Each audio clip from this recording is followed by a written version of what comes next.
मोक्षमार्गस्य नेतारं भेत्तारं कर्मभूततां ज्ञातारं विश्वतत्त्वानां वन्दे तद्गुणलब्धये। क्या है यही है ना सर? क्वेश्चन आंसर देखिए इस पे बहुत बड़ी बड़ी टीकाएं भी हुई हैं, ठीक है। जैसे सरवार सिद्धि, ये तो बताया था आपको, पढ़ा भी होगा आपने पहले, तत्वार्थ राजवार्तिक, तत्वार्थ श्लोक वार्तिक। और इसके अलावा अगर अभी आप देखें तो कल्पना बहन जी जो जयपुर वाली हैं, उन्होंने एक अनुवाद किया था, तत्वार्थ सूत्र की टीका है तत्वार्थ सार, तो उसमें बहुत खुलासा है इसका। अगर आप अपने आप से भी अलग से अगर विशेष जानकारी लेना चाहते हैं तो आप अपने आप भी पढ़ सकते हैं। अभी हमने 3 प्रश्न दिए हैं आपको, नारकी जीवों के दुखों का वर्णन करें। प्रत्येक प्रश्न 5-5 नंबर का है, ठीक है। नारकी जीवों के दुखों का वर्णन करें, 5 नंबर के हिसाब से आपको लिखना है, बहुत ज़्यादा लिखना नहीं है, शॉर्ट और माने सारभूत, संक्षेप में लिखना है, लेकिन उसमें सारा सार आ जाना चाहिए। दूसरा प्रश्न है, नारकी जीवों का वर्णन पढ़कर आपको कैसा लगा? तो ये प्रश्न तो बहुत छोटा हो जाता, कोई कहेगा मुझे बहुत अच्छा लगा। अच्छा लगा कि बुरा लगा? अच्छा नहीं लगा किसी को, तो इतना खराब पढ़ाया मैंने, कितना बुरा लगा। कैसा लगा विदर्शी? बुरा लगा। क्यों? इसलिए मैंने लगाया कि क्यों, रीज़न बताना पड़ेगा आप, नहीं तो सब यही लिख देंगे कि नारकी जीवों का वर्णन पढ़कर दुख रहते हैं। लेकिन और थोड़ा सा, और ये क्वेश्चन ऐसे हैं कि इसमें एक दूसरे की टीपा टापी वाला नहीं चलेगा, ये विचारात्मक प्रश्न हैं, आपको अपने विचार प्रस्तुत करने हैं इसमें, ठीक है। तीसरा प्रश्न है, नरक के दुखों से बचने के लिए आपने क्या सोचा? कोई प्लानिंग की? नरक के दुखों से बचने के लिए क्या आपने कुछ सोचा? क्या आपके मन में कोई भाव आया कि अब मैं ये करूँगा तो इससे मैं नरक से बच सकता हूँ, या मेरे ऐसे काम हैं कि जिनकी वजह से नरक जाना बन सकता है, तो मैं इस काम को छूँ, ठीक है। ये विचारात्मक प्रश्न है, लॉन्ग आंसर टाइप क्वेश्चन, लेकिन लॉन्ग आंसर का मतलब ये नहीं कि आप 20-20 लाइन में लिख रहे हैं, ठीक है। मैंने ज़्यादा से ज़्यादा 60, 70, 80 वर्ड्स तक, यानी 6, 7, 8 लाइनें, बस उससे ज़्यादा नहीं। लेकिन आपके अपने इंडिविजुअल विचार होने चाहिए, ठीक है, एक दूसरे के नहीं। अच्छा, अब ये तो हम आपको दे देते हैं घर के लिए, सही है, आप अपने आप करेंगे। और कॉपी लेके आए आप? आज कहा था ना कि सब अपनी कॉपी देंगे, किस किस की कॉपी कंप्लीट है नोटबुक?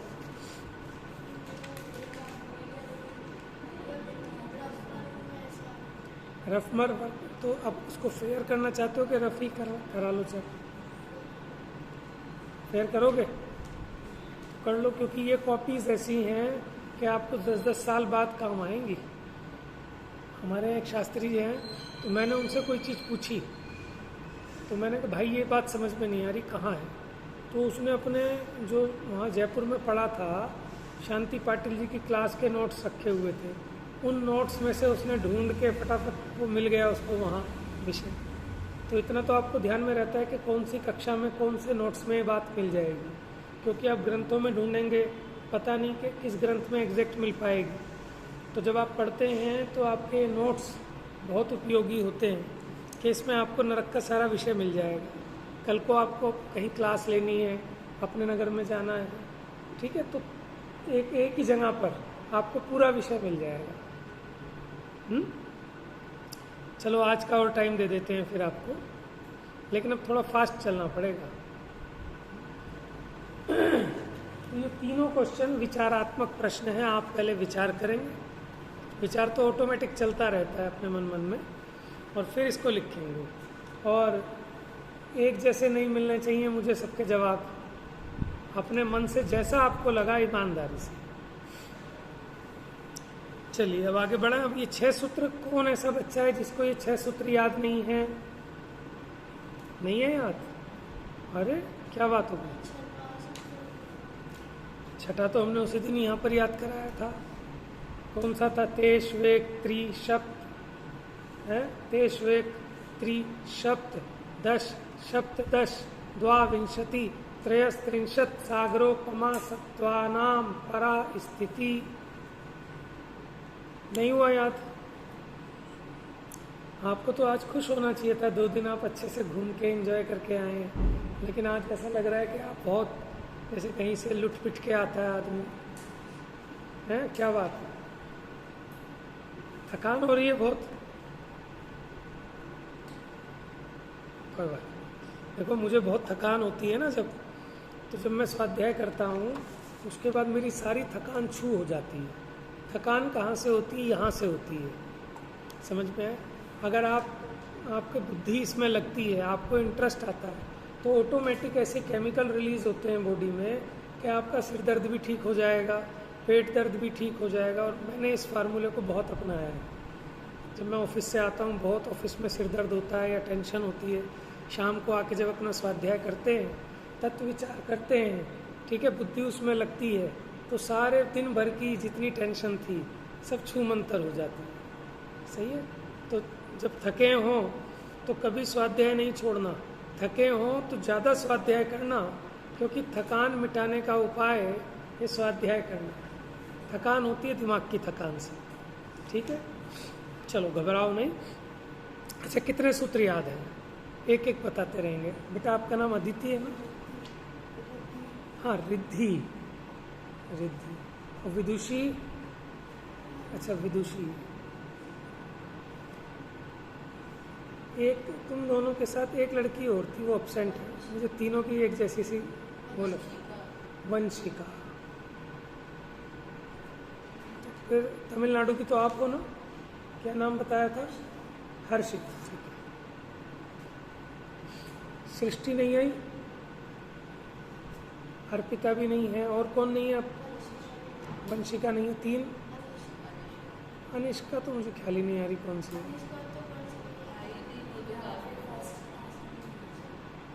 अच्छा, वो कभी आई नहीं है। चल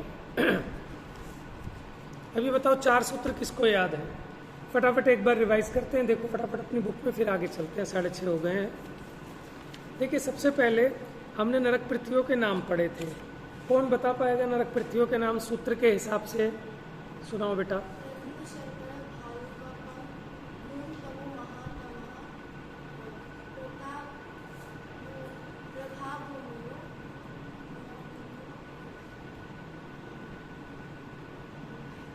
हाँ हाँ, कोई बात नहीं। घन,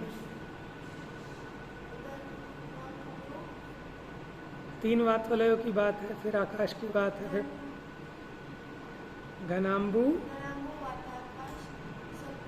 प्रतिष्ठा, सप्ताधोदः। ठीक है, आपने एक गलती की कि बालूका को इन्होंने क्या बोला? ठीक है, बालूका बोल रहा है। अच्छा, आप कौन सुनाएगा? अच्छा, इसके बाद क्या वर्णन आया? हाँ, हर पृथ्वी में कितने कितने बिल हैं? कौन सुनाएगा? पहले अपनी मर्जी से सुनाओ। रिद्धि सुनाओ।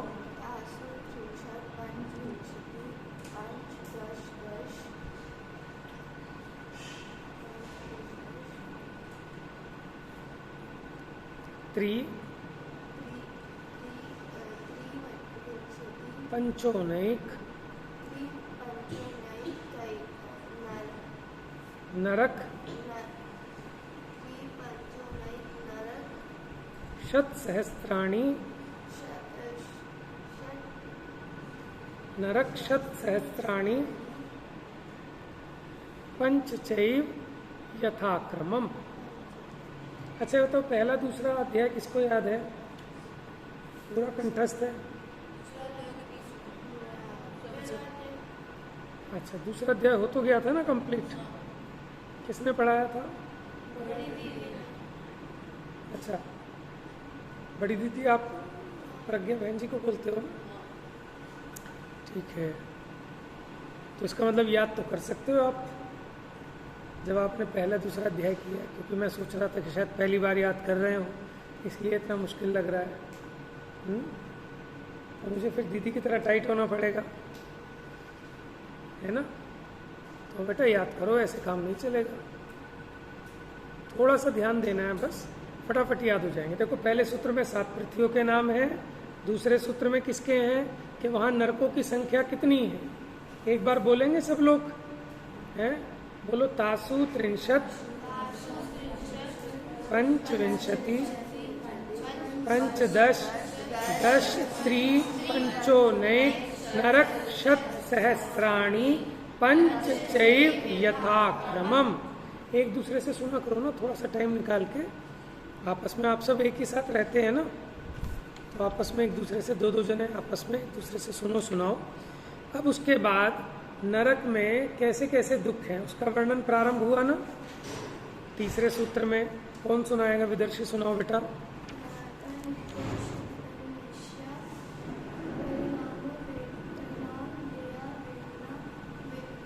विक्रिया, ठीक है, याद है सबको ये? नारका नित्या शुभतर लेश्या परिणाम देह वेदना विक्रिया। उसके बाद और दुख का कारण क्या बताया? बताओ बेटा। परस्परोदीरित दुखा। अगला बताओ विदुषी। पांचवा बहुत छोटा सा है, यहीं पे हमने याद कराया था परसों। ये भी दुखी बता रहे हैं। संक्लिष्टा सुरोदीरित दुखाश्च। देखो यहाँ दुखाश्च प्राक चतुर्थया, चौथे नरक से पहले तक, ठीक है। अब छठा सूत्र है जिसमें क्या बताया कि वहाँ की उत्कृष्ट आयु कितनी है, हर एक नरक की उत्कृष्ट आयु कितनी है। अब लब्धि सुनाएगी। छठा उस दिन याद कराया था। तेषु एक, उनमें एक, तेषु एक, त्रि, तेषु एक त्रि, सप्तदश, द्वाविंशति, त्रयस्त्रिंशत्, सागरोपमा सत्वानाम परा स्थिति। ठीक है। अच्छा देखो, उत्कृष्ट आयु आपको पता लग गई, लेकिन जगन्य आयु हमने यहाँ नहीं बताई, तो आप बस पहले नरक की याद रखना। पहले नरक की जगन्य आयु कितनी है? 10,000 वर्ष। कितनी लिखा है आपकी बुक में? पेज नंबर 48 पे देखिए। पहले नरक की जगन्य आयु 10,000 वर्ष है। कितनी है? 10,000 वर्ष। और आपको उत्कृष्ट आयु तो पता है ना सातों नरकों की। अब देखो, अगर आपको उत्कृष्ट आयु पता है तो आप उसकी जगन्य आयु निकाल सकते हैं। जैसे पहले नरक की उत्कृष्ट आयु कितनी है बेटा? पहले नरक की उत्कृष्ट आयु माने पहली नरक पृथ्वी की उत्कृष्ट आयु। अरे अभी तो पढ़ा, तेष्वेक पढ़ा ना अभी। तेष्वेक 1 सागर, फिर त्रि यानी 3 सागर, फिर सप्त यानी 7 सागर, फिर 10 सागर, फिर 17 सागर, फिर 22 सागर, फिर 33 सागर। आप दोनों तरह से याद रखो। भूल जाओगे तो संस्कृत बना लोगे, हिंदी का भूल जाओगे तो संस्कृत से हिंदी कर लोगे। तो पहले नरक की उत्कृष्ट आयु कितनी है? 1 सागर। लेकिन पहले नरक पृथ्वी के कितने पटल थे? 13 पटल थे ना। तो जो उत्कृष्ट आयु होगी 1 सागर, वो कौन से पटल में होगी? 13वें पटल में। समझ में आया? ठीक है। पहले नरक पृथ्वी में 13 पटल हैं, तो ऊपर से नीचे को आयु बढ़ती जा रही है। तो जो हम 1 सागर कह रहे हैं ना उत्कृष्ट आयु, वो अंतिम 13वें पटल में होगी पहले नरक पृथ्वी के। ऐसे ही दूसरी पृथ्वी की उत्कृष्ट आयु बताई 3 सागर, उसके 11वें पटल में होगी, उसमें 11 पटल है। ठीक है। अच्छा, अब देखो पहले नरक की जगन्य आयु जो हमने आपको बताई 10,000 वर्ष, कौन से पटल में होगी ये? जगन्य समझते हो ना? पहले पटल में होगी। 13 पटल हैं पहले नरक पृथ्वी में, तो पहले पटल में होगी सबसे कम आयु। जगन्य माने सबसे कम। और 13वें पटल में होगी सबसे अधिक। अब पटल का चक्कर छोड़ दो, पृथ्वी के हिसाब से याद रखना। पहली नरक पृथ्वी की जगन्य आयु कितनी? 10,000 वर्ष, 10,000 ईयर्स। और उत्कृष्ट आयु एक सागर, ठीक है। अच्छा, दूसरे नरक की उत्कृष्ट आयु पता है आपको? 3 सागर। कितनी? 3 सागर। अब देखो, पहले नरक की उत्कृष्ट आयु थी 1 सागर, तो दूसरे नरक की जगन्य आयु कितनी होगी? 1 सागर प्लस 1 समय। जो पहले नरक की उत्कृष्ट आयु है वो उससे अगले नरक की जगन्य आयु भी उतनी होगी, लेकिन उसमें 1 समय बढ़ जाएगा। समझ में आया रिद्धि? क्या समझ में आया बताओ जल्दी से।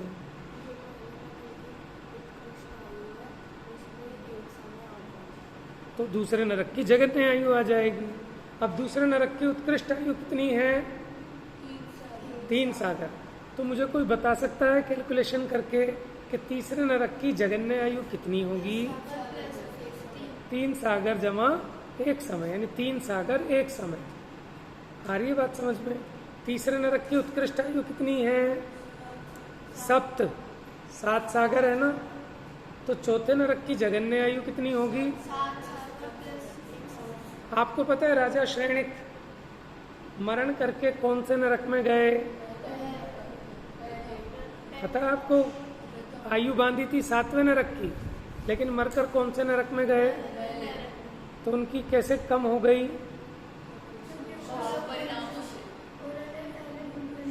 पहले बंद बांध लिया था, लेकिन बाद में उन्हें सम्यक दर्शन हुआ, छायिक सम्यक दर्शन हुआ, और छायिक सम्यक दर्शन वाला पहले नरक से आगे नहीं जाता, सम्यक दर्शन को लेके गए हैं।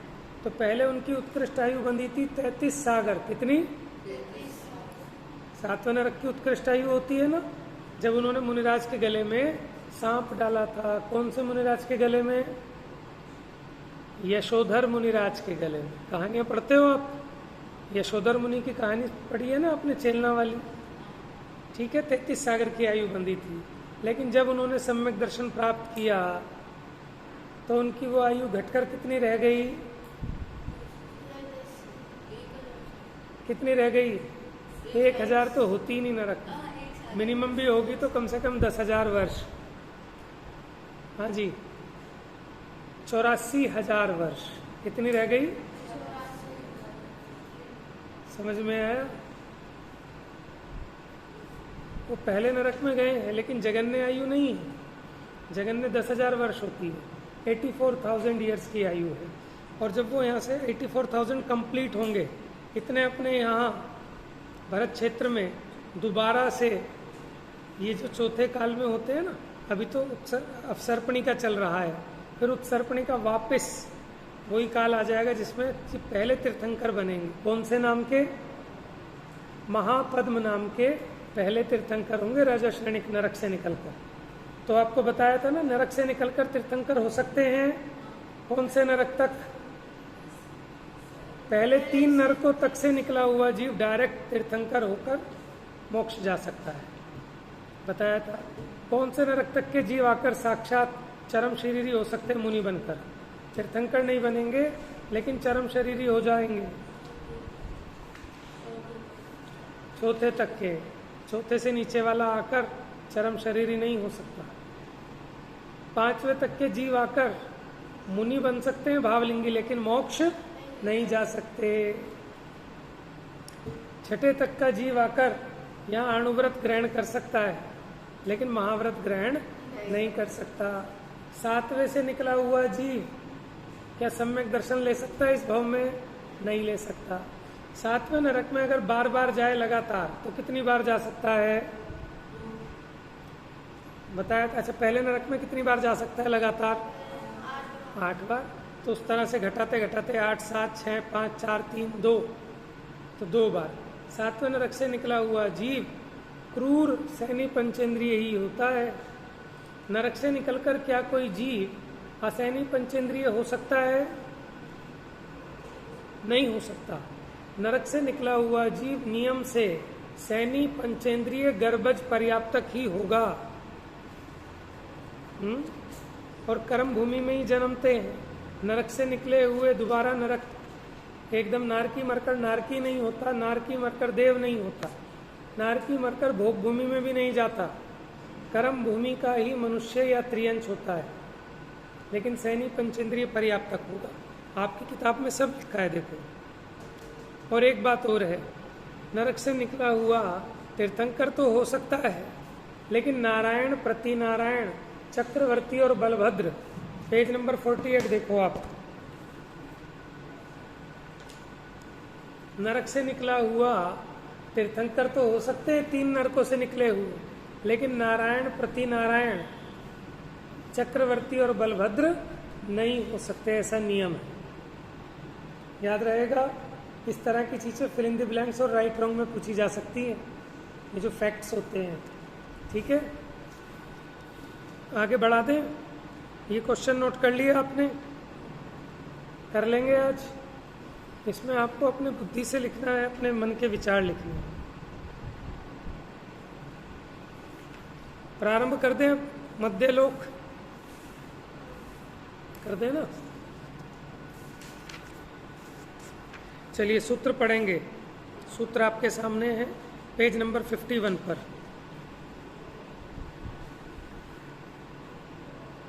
पढ़े, बोलिए। जम्बू द्वीप। देखो, पढ़ते वक्त आप ही ध्यान रखा करो कि एक बार पढ़ने में ही याद क्यों नहीं हो रहा हम, एक बार पढ़ने में ही याद होना चाहिए। जम्बू द्वीप। हो गया ना इतना तो? बोलो। जम्बू द्वीप। लवणोदादयः, यानी लवणोद आदि, लवणोद आदि, क्योंकि जम्बू द्वीप है पहले बीचों बीच, फिर उसके चारों ओर कौन सा समुद्र है? आप गए थे ना जम्बू द्वीप, आपने देखा वहां क्या 3 लोग का लिफ्ट में दिखा रहे हैं, उसमें था ना वहां पे 3 लोग जम्बू द्वीप में। नहीं देखा, बाहर से तो देखा होगा। और ये जम्बू द्वीप में जो आप गए हो ना, अभी तो आप गए हो, लेकिन ये मध्य लोक का वर्णन पढ़ने के बाद आपको एक बार और जाना चाहिए। और पूरी रचना बनी है जिस पे आप, जम्बू द्वीप जिस सुमेरु पर्वत है बीचों बीच, आप अगर उस पर ऊपर चढ़ेंगे तो आपको चारों ओर दिखाई देगा, 2.5 द्वीप की रचना है।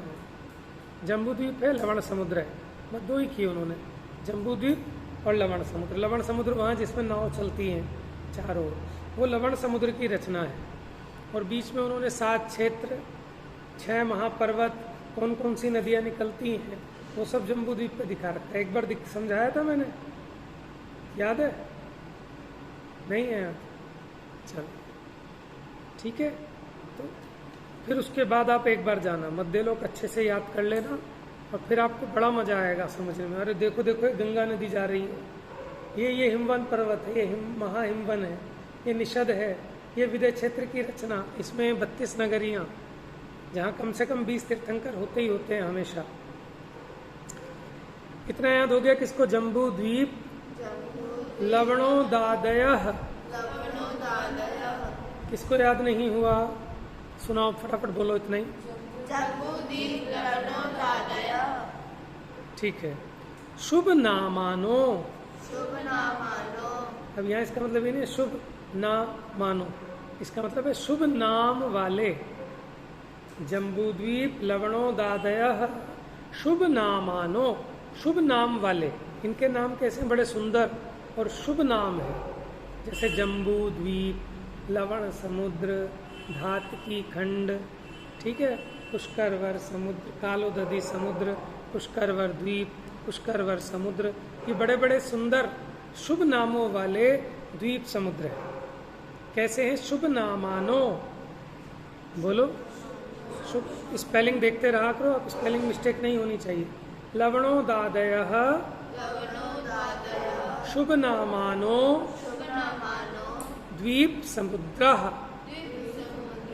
द्वीप बड़ी की मात्रा है, द्वीप समुद्रः।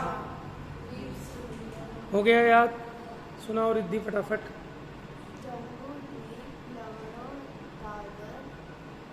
दादर एक्सप्रेस नहीं, दादयः।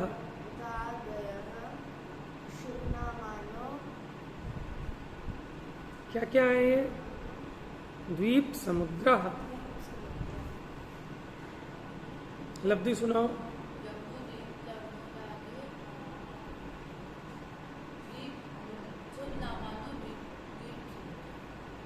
ठीक है, बिल्कुल इधर प्रेजेंट रहना है। स्कूल की टेंशन हो जाती होगी इस टाइम कि आज मैथ्स का टेस्ट है कि इंग्लिश का असाइनमेंट चेक कराना है, नहीं? ज़्यादा प्रेशर तो नहीं है स्कूल में? थोड़ा लगता है ना, जब स्कूल चेंज होता है तो नए स्कूल में लगता है, लेकिन हो जाता है धीरे धीरे सब। देखो अभी जितनी मेहनत कर लोगे ज़िंदगी भर फिर इसका आनंद लूटोगे। अभी टाइट होके जितना पढ़ सकते हो। आप ये मत सोचा करो कि हमारी बुद्धि तो घिस गई। अरे बुद्धि बहुत ज़्यादा है, आप उसका 1% भी यूज़ करोगे ना तो दुनिया में टॉप करोगे। हम यूज़ नहीं करते अपनी बुद्धि का, ठीक है? तो घबराना नहीं, टेंशन बिल्कुल नहीं लेना, खूब हंसना है, एंजॉय करना है, मस्त रहना है, सब अपने आप होता जाएगा। थोड़ा सा बस जब पढ़ते हो उस टाइम कंसंट्रेट करना है। उस टाइम ऐसा नहीं होना चाहिए कि कोई भी चीज़ मिस हो जाए। सुनना भी है, समझना भी है और थोड़ा सा मेमोराइज भी करना है उसको। याद हो गया सबको? जम्बू द्वीप लवणों दादयः द्वीप समुद्रा। तो ये पहला सूत्र है अपना कि जम्बू द्वीप लवण आदि शुभ नामों वाले द्वीप समुद्र, बहुवचन है तो बहुत सारे द्वीप समुद्र हैं। इसका अर्थ समझ में आ गया? ठीक है, 2-4 सूत्र पढ़ा के इकट्ठा समझाऊंगा फिर मैप यहाँ पर। अब ये कहते हैं द्विर द्विर, रा दिखाई दे रही है आपको? विदुषी, अच्छा विदुषी तो हर्षिता तुम्हारा हर्षिता। ये द्विर द्विर बोला है मैंने। रा समझ में आ रहा है आपको? रा कहाँ है? आपको हिंदी पहले से ही पढ़नी आती है? यहीं पे आके सीखी है? सीखी थी थोड़ी थोड़ी, बड़ी हिम्मत है तुम्हारी, क्योंकि हिंदी वाले जो है यही गड़बड़ कर जाएंगे लिखने में। द्विर द्विर द्विर, रा की इसको क्या बोलते हैं? रेफ बोलते हैं इसको, रेफ। तो द्वि वाली दा पे नहीं चढ़ेगी, अगले वाले अक्षर पे चढ़ती है। तो द्विर द्विर बोलिए। पेंसिल से आप अंडरलाइन भी कर सकते हैं, उसी तरह से पढ़ना है आपने। द्विर द्विर विष्कंभा, विष्कंभा।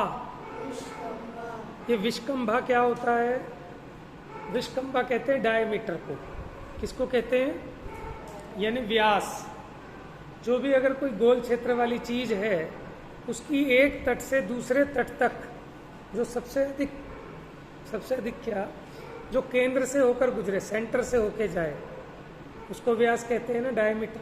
पता है आपको? ठीक है, तो व्यास यानी एक सिरे से दूसरे सिरे तक के बीच का जो गैप है, उसकी दूरी है, उसको कहेंगे विष्कंभ। क्या कहेंगे? तो द्विर द्विर विष्कंभा। बोलो, याद हो गया इतना? द्विर द्विर, द्विर द्विर मैंने दूने दूने, डबल डबल, दुगने दुगने, ट्वाइस। ठीक है, द्विर द्विर मैंने दो गुने। विष्कंभा माने चौड़ाई, यानी उनके बीच की जो दूरी है उसको कह रहे हैं चौड़ाई। दुगनी दुगनी विष्कंभ वाले पूर्व पूर्व परिक्षेपिणों, पूर्व पूर्व परिक्षेपिणों। बोलिए, पूर्व पूर्व परिक्षेपिणों वलया तृतीयः। वलय को इंग्लिश में क्या बोलते हैं बेटा, पता है? छल्ले, वो जो जैसे एक बड़ा सर्कल बनाया, फिर बीच में छोटा सर्कल बनाया, तो बड़े सर्कल में से छोटा सर्कल माइनस कर दो, काट दो, तो आपकी जो शेप बचती है ये कहलाती है वलय। क्या बोलते हैं इसको? रिंग बोलते हैं, लेकिन कुछ और बोलते हैं। सरकमफ्रेंस तो अलग चीज है, वो तो उसके चारों ओर की जो परिधि है, घेरा है, उसको सरकमफ्रेंस बोलते हैं। इसमें हम नहीं है, वलय का क्षेत्रफल आया होगा आपको, इंग्लिश का टर्म भूल रहा हूं मैं इसका। सर्कल होता है कुछ, चलो ठीक है, कोई बात नहीं। आपको समझ में आ रहा है वलय क्या चीज है? आपने लवण समुद्र जो देखा किस किस ने देखा लवण समुद्र? अच्छा, नकली वाला। वो जो लवण समुद्र है वो वलय आकार का है। आकृति मैंने शेप, आकृति वाला है।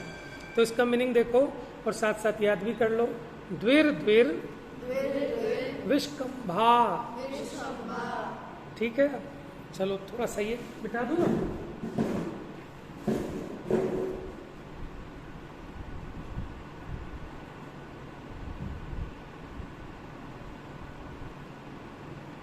अरे किसी का है कि थके? है? किसी काम के लिए? देखिए, ये आपको पता है मध्यलोक की रचना कहाँ है? चित्रा पृथ्वी याद है? बहुत दिन पुरानी बात हो गई। चित्रा पृथ्वी कहाँ है? जिस पृथ्वी पर हम खड़े हैं, ये चित्रा पृथ्वी का ऊपरी भाग, थोड़ा मैल वैल जमा हुआ है इस पर। ठीक है, तो पहली पृथ्वी थी 1,80,000 योजन मोटी। देखो एक बार,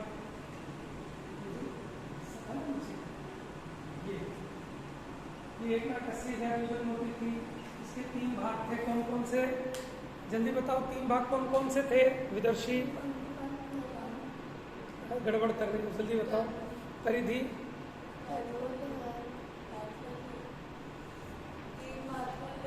नहीं, जो पहली पृथ्वी है, उस पहली पृथ्वी जो रत्न प्रभा पृथ्वी है, उसमें 3 भाग थे। बताओ बेटा, बताओ, ये बताएगा। हाँ ठीक है, यही थे 3 नाम। बिल्कुल सीधी बैठा करो बेटा, बिल्कुल सीधी बैठा करो। हर भाग, अंत भाग, अबहुल भाग। याद आया कुछ? हर भाग में हमने कहा था 16 पृथ्वी है, 1,000 योजन मोटी। इसके हमने मोटाई बताई थी 16,000 योजन। सब गायब। 84,000 योजन, 83,000 योजन। हर और पंख भाग में हमने वेंतरवासी और भवनवासी देव बताए थे, और एक असुर और एक राक्षस, वो दूसरे पंख भाग में रहते हैं। और अबहुल भाग से नरकों की रचना प्रारंभ होती है। अबहुल भाग में कितने नरक दिल हैं? दूसरा सूत्र बताओ। आसु 63, 30 लाख बिल है इसमें। दूसरे नरक में 25 लाख। चलो, ये जो घर भाग है, इसमें 16 पृथ्वियां। सबसे ऊपर की पृथ्वी है चित्रा पृथ्वी। क्या है? चित्रा पृथ्वी। चित्रा पृथ्वी की मोटाई 1,000 योजन, और इतनी ही जड़ सुमेरु पर्वत की भी है। सुमेरु पर्वत जमीन में, बेटा ध्यान से सुनना, सुमेरु पर्वत जमीन में कुछ, जैसे कोई पेड़ होता है ना, पेड़ कुछ जमीन में गड़ा हुआ होता है, नहीं तो वो खड़ा ही नहीं हो पाएगा। तो पूरे 1,00,000 योजन का सुमेरु पर्वत है, समझ गए? लेकिन नीचे भूमि में 1,000 योजन की इसकी जड़ है। 1,000 योजन भूमि में जड़ है ना। कौन सी भूमि है ये? कोई बता पाएगा? चित्रा पृथ्वी। कौन सी? समझ गए ये वाली? ये 1,000 योजन मोटी है, और 1,000 योजन ही सुमेरु पर्वत, इसमें अंदर इसकी नींव है, बेस है। ठीक है, याद रहेगा बेटा? 1,000 योजन चित्रा पृथ्वी। तो जहाँ, तो मध्य लोक कहाँ से काउंट होगा? यहाँ से, इसकी जड़ से। कहाँ से काउंट होगा? समझ में है? तो यहाँ से लेकर कहाँ तक? जहाँ तक सुमेरु पर्वत है। यानी अगर हम इसकी हाइट देखें मध्य लोक की, तो कितनी कहेंगे? 1,40,000 योजन। कितनी? 40 योजन। अब ये, इसको कहते हैं तिर्यक लोक। क्या कहते हैं? तिर्यक। तिर्यक मैंने होता है तिरछा। कैसा? ये तिरछा बसा हुआ है। उर्दू लोक तो है ऊपर ऊपर, एक के ऊपर एक के ऊपर एक, और अधो लोक है एक के नीचे एक के नीचे एक के नीचे। अधो अध है, वो नीचे नीचे है। और स्वर्ग के जो विमान हैं वो ऊपर ऊपर है। लेकिन मध्य लोक में ऐसा नहीं है। मध्य लोक ऐसे बसा हुआ है, तिरछा। इसको कह रहे हैं तिरछा। समझ गए? मध्य लोक का नाम तिर्यक लोक इसीलिए है क्योंकि ये ऐसे बसा हुआ है, तिरछा। तिरछा माने ऐसे फ्लैट, ऊपर ऊपर नहीं, नीचे नीचे नहीं। अब आप तिरछी रचना समझना जैसे ये जो पिलर है आप ये समझ लो ये सुमेरु पर्वत। क्या है? सुमेरु पर्वत। और ये नीचे जो उसको नजर आ रहा है जितना अंदर गड़ा हुआ है वो इसकी नींव है अंदर, और ऊपर यहाँ रचना होगी। अब ये जो सुमेरु पर्वत है ये बिल्कुल बीचों बीच में है। इसको घेरे हुए जम्बू द्वीप है। क्या है? सीधा मैं उस रचना पे आ जाता हूँ। ये सारी रचना क्रस्टनाड़ी के बीच में होगी, इस बार एक राज्य की जो है क्रस्टनाड़ी। ठीक है, चलेंगे। लेकिन जो अड़ाई द्वीप है उसी में मनुष्य पाए जाते हैं और क्रस्टनाड़ी के बाहर नहीं पाए जाते। अब देखो पहला सूत्र क्या था हमारा, जल्दी से बताओ, मध्य लोक वाला। जम्बू द्वीप। ये है जम्बू द्वीप। इसका नाम जम्बू द्वीप इसलिए पड़ा, इसमें जम्बू नाम का वृक्ष है। कौन सा? जम्बू द्वीप, इसलिए इस द्वीप का नाम है। देखो द्वीप और समुद्र में अंतर पता है ना, एंड उसको बोलते हैं द्वीप, और समुद्र में जो वाटर बॉडी है ये जम्बू द्वीप। लवणोद यानी इसको चारों ओर घेरे हुए कौन सा समुद्र है? लवण। ये जम्बू लवणोद आदयः, आदि आदि कहकर नाम नहीं बताए। फिर इसको चारों ओर घेरे हुए धात्की खंड द्वीप है, फिर कालोदधी समुद्र है, इस तरह से। यानी एक द्वीप, फिर समुद्र, फिर द्वीप, फिर समुद्र। ऐसे कितने द्वीप समुद्र हैं? असंख्यात। कितने द्वीप समुद्र हैं? असंख्यात। लेकिन शब्द होते हैं संख्यात। तो जैसे अभी पहला द्वीप जम्बू द्वीप है ना, तो सब नाम खत्म हो जाएंगे। उसके बाद फिर एक द्वीप का नाम और जम्बू द्वीप होगा, फिर ऐसे खत्म हो जाएंगे, फिर एक द्वीप का नाम और जम्बू द्वीप होगा, क्योंकि नाम है कम और ये द्वीप समुद्र है बहुत ज्यादा। समझ में है? इसलिए रिपीटेशन होता है। जैसे हम विदुषी नाम वाले बहुत बच्चे मिल जाएंगे। तो ये सूत्र समझ में, जम्बू द्वीप लवणोदादयः शुभ नाम। उनके नाम कैसे शुभ? अब लवण समुद्र इसलिए नाम है क्योंकि इसका जल लवण जैसा खारा था। लवण समझते हैं आप? नमक को कहते हैं। लवण माने नमक होता है, नहीं पता? अरे लवण तो पता, खनिज लवण साइंस में। एक भी शब्द ऐसा नहीं होना चाहिए जो आपको ना पता हो। जम्बू द्वीप लवणोदादयः शुभ नामानो द्वीप समुद्र। ठीक है, कैसे रचना? अगला सूत्र किसको याद हो गया? द्विर विष्टभा। विष्टभ क्या होती है? एक सिरे से दूसरे सिरे तक जो इसकी चौड़ाई है, यानी डायमीटर, इसको बोलते हैं व्यास। द्विर यानी दुगनी दुगनी। इसका व्यास कितना है? जम्बू द्वीप का 1 लाख योजन। कितना? 1 लाख योजन। कितना है जम्बू द्वीप का व्यास? 1 लाख योजन। तो फिर इसके चारों ओर जो लवण समुद्र है उसका व्यास कितना होगा? यहाँ से यहाँ तक देखना, एक सिरे से 2 सिरे तक का बता रहे हैं सर, ध्यान देना परिधि। दूसरे वाले पे ये सर्कल नहीं है, ठीक है, इसको कहते हैं वलय। ये जो आकृति बनी है इसको कहते हैं वलय, यानी बड़े सर्कल में से छोटा सर्कल काट के बाहर निकाल दो तो जो आपकी शेप बचेगी इसको कहते हैं वलय। तो कैसी आकृति वाले हैं? वलय आकृति वाले। तो हमने बोला वलयाकृतियः, वलय के आकार वाले, वलय की आकृति वाले। तो ये दूसरा सूत्र समझ में आ गया कि आपको? द्विर विष्कंभा, यानी दुगनी दुगनी विष्कंभ वाले।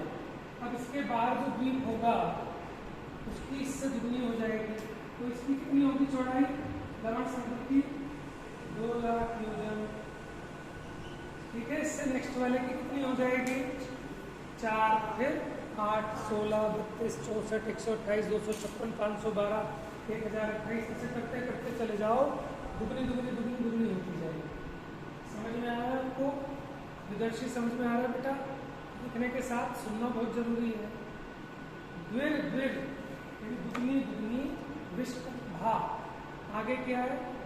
पूर्व परिक्षेपिणो। क्या कह रहे हैं? पूर्व परिक्षेपिणो। तो कैसे कैसे? पहले पहले। पूर्व मतलब पहले पहले। परिक्षेपिणो, परि माने चारों ओर से, क्षेपिणों मतलब उसको कवर किए हुए, यानी वेष्टित किए हुए।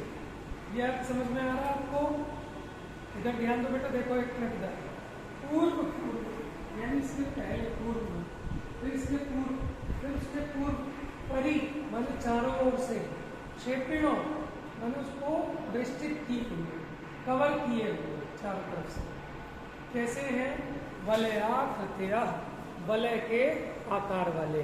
देखो ये सूत्र, द्विर द्विर बोलिए, विष्कंभा पूर्व पूर्व परिक्षेपिणो वलयाकृतय। सुनाओ जल्दी से बिना देखे वाला।